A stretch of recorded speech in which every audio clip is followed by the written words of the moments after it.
জয়পুরহাটে অবৈধ যানবাহন দৌরাত্ম্য বেড়েই চলেছে, এতে প্রায় ঘটছে দুর্ঘটনা। এ নিয়ে জানাতে সরাসরি যুক্ত হচ্ছেন সহকর্মী রেজাউল করিম। রেজা, এই সমস্যার সমাধানে কর্তৃপক্ষ কি পদক্ষেপ নিয়েছে? ধন্যবাদ দাদা। আমি এখন দাঁড়িয়ে আছি জয়পুরহাট শহরের একটা নতুন হাট। এই নতুন হাটটি আপনাকে জানিয়ে রাখি, উত্তরবঙ্গের মোটামুটি অন্যতম একটি বড় হাট। এই হাটকে কেন্দ্র করে জয়পুরহাটে শনিবার এবং বুধবার কিন্তু প্রচুর পরিমাণ এই মনে করেন যে অবৈধ এই যে চালিত নসিমন পরিমন ভুটভুটি, তারপরে এই যে যে গ্রাম পর্যায়ে যেগুলো চলে সে যে এই ইচ্ছে মতন ওই যে লেদ মেশিন থেকে যে তৈরি করে যে নসিমন পরিমন ভুটভুটিগুলো বিভিন্ন, আবার কোনো কোনো আকৃতিতে একদম বড় ট্রাক, মিনি ট্রাকের মতো, কিন্তু তাদের ড্রাইভিং লাইসেন্স নাই, প্রশিক্ষণ নাই, তারপর আপনাদের তারা কিন্তু রুট পারমিট নাই, বা তাদের মানে সরকারকে গভর্নমেন্টকে ভ্যাট ট্যাক্স দেয় না, যেটি আমাকে মোটর শ্রমিক ইউনিয়ন বা পরিবহন, যেটা যারা বৈধ শ্রমিক যারা এই পরিবহন ব্যবসার সঙ্গে যুক্ত বা শ্রমিকেরা যেটি আমাকে জানিয়েছেন।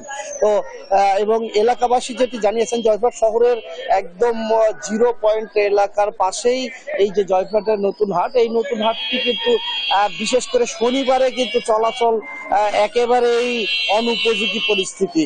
এবং পাশাপাশি আরেকটা বিষয় জানিয়ে রাখি যে এই যে ব্যাটারি চালিত যে অটো রিক্সা, এইটা আসলে দিন দিন ব্যাটারি চালিত অটো রিক্সা এবং এই চালিত যে নসিমন করিমন ভুটভুটি ইচ্ছে মতো মানে কত এর পরিসংখ্যান, এটা কিন্তু নির্ধারিত মানে কোনো সংস্থায় বলতে পারছে না।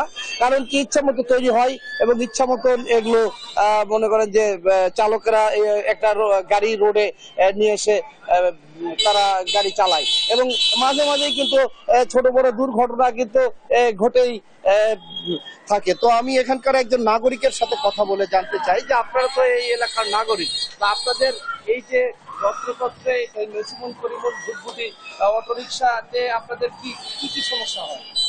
জি, আসসালামু আলাইকুম। আমি জয়পুরহাট হাটের সংলগ্ন আমার বাসা। এখানে যে পরিমাণ হাটের দিন চাপ, আমাদের বাচ্চা থেকে বের হইতে পারে না। আর নসিমন পরিবহন ভটভটি যেগুলো আছে ব্যাপক পরিমাণে, মানে পার্শ্ববর্তী সব জায়গায় যেখানে ইচ্ছে সেখানে গরু দাঁড় করে গরু নামায়। আমাদের এক কথায় হাট, গরুহাটিটা আমাদের যেরকম ঐতিহ্য জয়পুরহাটবাসী, আবার গরুটা ওই রকমই আমাদের জন্য বিপজ্জনক এই এলাকার জন্য। আমি চাই যে প্রশাসনের দৃষ্টি আকর্ষণ করতে চাই যে যারা ভটভটি নসিমন পরিবহন, তাদের প্রশিক্ষণ নাই, ব্যাপকভাবে তৈরি হচ্ছে। আমরা যারা মোটরসাইকেল ড্রাইভ করি তাদের লাইসেন্স আছে, তাদের যদি লাইসেন্স না থাকে ফাইন করা হয়। এদের কি এটা ফাইনের কোনো নির্দিষ্ট কোনো কিছু আছে? এটা আমি জানতে চাই। এক, দুই হলো হাট, গরুহাটিটা বিশেষ করে এখান থেকে যদি অন্য কোনো শিফট করা হয়, আর মাছ বাজার যেগুলো আছে এগুলা সাইডে যদি শিফট করে আমাদের এখানে প্রতি হাটেই যেন গরুটা বাদ দেয়, প্রতি হাটটা যেন ভালো থাকে। এই হাটটা অন্য জায়গায় কোনো শিফট করার জন্য আমি কর্তৃপক্ষকে অনুরোধ করলাম। ধন্যবাদ। তো আর একটা বিষয় আমি জানিয়ে রাখি যে এখানে আমি টিআই ট্রাফিক বিভাগের যে এখানকার যে কর্মকর্তা জামিরুল ইসলামের সঙ্গে কিছুক্ষণ আগে যে আমি কথা বলে তিনি যেটি জানিয়েছেন যে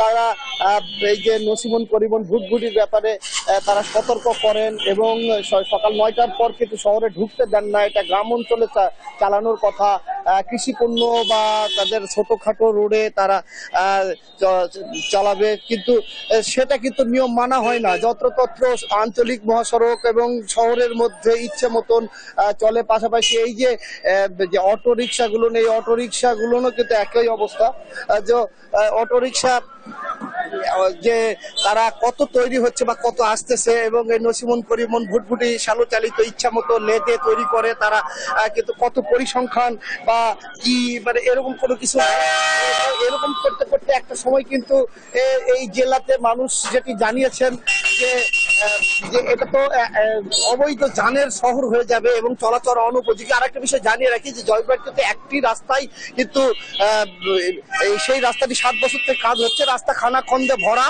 এবং সেই রাস্তাতে কিন্তু যানবাহন চলাচল একেবারে অনুপযোগী। মানে সর্বোপরি জয়পুরহাটবাসীর এই অবৈধ যানবাহনগুলো অটোরিকশা, নসিমন পরিবহন এবং পাশাপাশি যে অন্যান্য যে এই যে যানগুলো আছে এগুলো নিয়ে এবং রাস্তাঘাটের যে বেহাল অবস্থা সব মিলে একটা এই শহরবাসী দুর্বিষহ জীবন যাপন করছে এবং প্রশাসন কাজ করছেন, কিন্তু দৃশ্যমান তেমনটি এই অবৈধ যান চলাচলের ব্যাপারে কাজ হচ্ছে না। এবং পাশাপাশি যে বৈধ যানবাহনরা যারা চালান, শ্রমিকরা চালান, যারা সংশ্লিষ্ট আছেন তারা যেটি জানিয়েছেন তারা ক্ষতিগ্রস্ত হচ্ছেন এসব অবৈধ যান চলাচলের জন্য। এই ছিল আমার জয়পুরহাট থেকে এই অবৈধ যান পরিস্থিতি নিয়ে সর্বশেষ। আমি এখন স্টুডিওতে ডানার কাছে চলে যাচ্ছি। ডানা।